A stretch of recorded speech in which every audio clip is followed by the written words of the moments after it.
আসসালামু আলাইকুম। ইতিমধ্যে সকলেই জেনে গেছেন বেগম খালেদা জিয়া ইন্তিকাল করেছেন।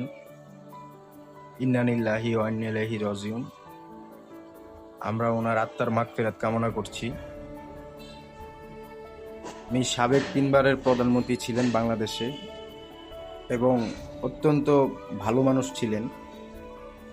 আপনারা যদি শহীদ ওসমান হাদি ভাইয়ের পূর্বের যে বক্তব্যগুলো সেগুলো যদি শুনে থাকেন, অবশ্যই আপনারা জানবেন যে হাদি ভাইও ওনাকে খুবই ভালোভাবেই দেখতেন, ভালো মানুষ ছিলেন। আর ভালো মানুষকে সবাই ভালোভাবেই দেখবেন।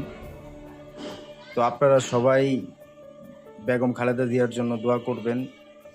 এবং আমার জ্ঞান হওয়ার পর থেকে আমি দেখতেছি এই মানুষটা এই দেশের জন্য অনেক কিছু করেছে, অনেক পরিশ্রম করেছে, অনেক অন্যায় অবিচার অত্যাচার সহ্য করেছে, কিন্তু আপোষ করে নাই, কখনোই আপোষ করে নাই। উনি চাইলে এই দেশ থেকে চলে যেতে পারতেও, দেশের মায়ার জন্য ইনি দেশ ছাড়তে পারে নাই।